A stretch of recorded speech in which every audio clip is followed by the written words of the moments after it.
Dear students, first of all, I welcomes to all of you again. Right now, on today, we shall talk about features of staffing.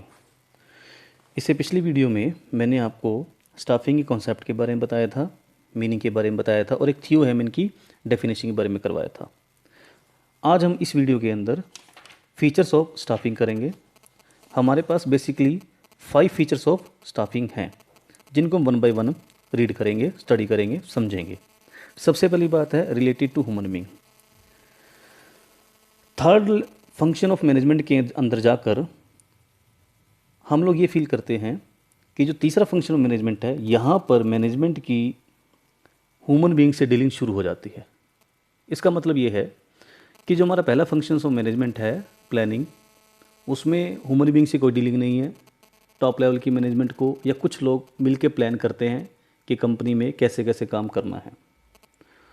दूसरे level पे भी organisation की भी अगर हम बात करें, ऑर्गेनाइजिंग लेवल की बात भी करें, ऑर्गेनाइजिंग फंक्शन की बात करें, तो वहाँ पर भी केवल पेपर वर्क किया जाता है और कोई ह्यूमन बीइंग की बात नहीं की जाती। लेकिन जो थर्ड लेवल ऑफ मैनेजमेंट है दैट इज़ कॉल्ड स्टाफिंग। इस लेवल पर जाकर हम लोगों की डीलिंग ह्यूमन बीइंग से आती है कि जितनी पोस्टें हमने क्रिएट करी थी, जितनी वैकेंसीज हमने क्रिएट करी थी, या जितने हमने ये आइडिया लगाया कि हमें किसी कंपनी के टारगेट को पूरा करने के लिए, ऑब्जेक्टिव्स को अचीव करने के लिए हमें इतने व्यक्तियों की ज़रूरत है, तो स्टाफिंग के अंदर हम उन सभी व्यक्तियों को अपॉइंट करते हैं। तो यहाँ पर अगर हम बात करते हैं तो यहाँ पर बात आती है ह्यूमन बीइंग्स की, और स्टाफिंग का फंक्शन टोटली हर स्टेप, हर काम, स्टाफिंग के अंदर जितने भी काम किए जाते हैं वो सारे के सारे ह्यूमन बीइंग से रिलेटेड होते हैं, चाहे वो रिक्रूटमेंट के हों, सिलेक्शन के हों, ट्रेनिंग के हों या प्रमोशन के हों। दूसरी बात करें सेपरेट मैनेजरियल फंक्शन, बड़ा सिंपल सा पॉइंट है ये। सेपरेट मैनेजरियल फंक्शन का मतलब ये है कि ये जो मैनेजरियल फंक्शन है ये अपने आप में एक फंक्शन है। अपने आप में फंक्शन से मतलब क्या है कि जैसे प्लानिंग एक सेपरेट मैनेजरियल फंक्शन है, ऑर्गेनाइजिंग एक सेपरेट मैनेजरियल फंक्शन है, इसी तरह स्टाफिंग भी किसी और फंक्शन का मेजर हिस्सा ना होके अपने आप में एक मैनेजरियल फंक्शन है, अपने आप में एक बहुत बड़ी प्रोसेस है, बहुत बड़ी प्रक्रिया है। थर्ड पॉइंट की बात करें, essential at all managerial level.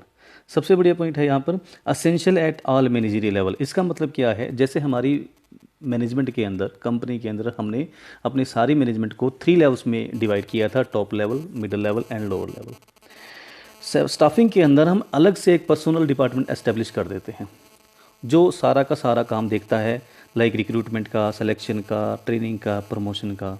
लेकिन हम ये नहीं कह सकते कि जो टॉप लेवल का मैनेजर है या मिडिल लेवल का मैनेजर है या लोअर लेवल का मैनेजर है और वो top level, I repeat, top level का मैनेजर है, मिडिल लेवल का मैनेजर है या लोअर लेवल का मैनेजर है, एक बार स्टाफिंग डिपार्टमेंट या पर्सनल डिपार्टमेंट एस्टेब्लिश होने के बाद वो सारे के सारे स्टाफिंग के सिस्टम से हट जाता है, उससे अलग हो जाता है। ऐसा नहीं है। जो पर्सनल डिपार्टमेंट एस्टेब्लिश किया जाता है वो टॉप लेवल, मिडिल लेवल और लोअर लेवल के मैनेजर की हेल्प करने के लिए एस्टेब्लिश किया जाता है। मीन टू से मेरा कहने का मतलब ये है कि हर एक लेवल के ऊपर जो मैनेजर्स हैं उनको स्टाफिंग के प्रोसेस के अंदर कंट्रीब्यूशन करना होता है। वो अपने आप को पर्सनल डिपार्टमेंट एस्टेब्लिश होने के बाद अपने आप को इस काम से बचा नहीं सकते। इसके बाद हमारे पास जो आता है फोर्थ फीचर आती है, दैट इज़ का रिलेटेड टू सोशल रिस्पॉन्सिबिलिटी।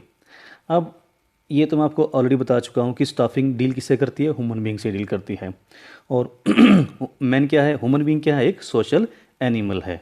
तो मीन टू से स्टाफिंग जो है वो एक डायरेक्टली और इनडायरेक्टली हमारी ह्यूमन बीइंग से रिलेट होती है। तो जहाँ पर जो भी चीज़ ह्यूमन बीइंग से रिलेटेड होगी वहाँ पर वो ऑटोमेटिकली सोशल रिस्पॉन्सिबिलिटी से अटैच हो जाएगी, उस फंक्शन की सोशल रिस्पॉन्सिबिलिटी ऑटोमेटिकली क्रिएट हो जाएगी।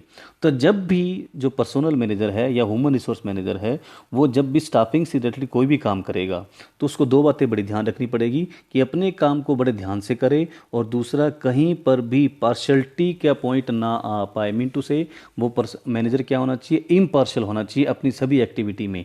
मीन टू से हर व्यक्ति को इक्वल चांस मिलना चाहिए अपनी प्रोग्रेस के लिए, अपनी प्रमोशन के लिए, अपनी ट्रेनिंग के लिए, अपनी हर चीज़ के लिए वहाँ पर सभी को इक्वल ट्रीटमेंट मिलनी चाहिए। तो यहीं पर ये सोशल रिस्पॉन्सिबिलिटी का पॉइंट अटैच हो जाता है। फिफ्थ पॉइंट की बात करें, ये थोड़ा सा बड़ा पॉइंट है, थोड़ा ध्यान से समझने वाली बात है। Effects of internal and external environment.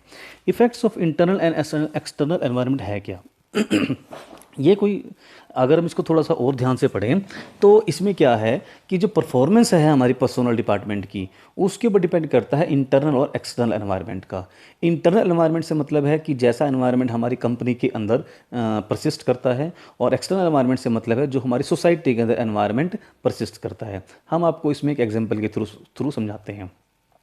मान लीजिए किसी कंपनी में एक पॉलिसी बना दी, एक रूल बना दिया कि जो भी टॉप लेवल की प्रमोशंस होंगी, मिडिल लेवल से अगर कोई व्यक्ति टॉप लेवल पर अगर हमें कोई अपॉइंटमेंट्स करनी है, टॉप लेवल पर अगर हमें किसी व्यक्ति को अपॉइंट करना है, और कंपनी ये रूल बना देती है कि टॉप लेवल की अपॉइंटमेंट सारी की सारी प्रमोशन के थ्रू ही होंगी।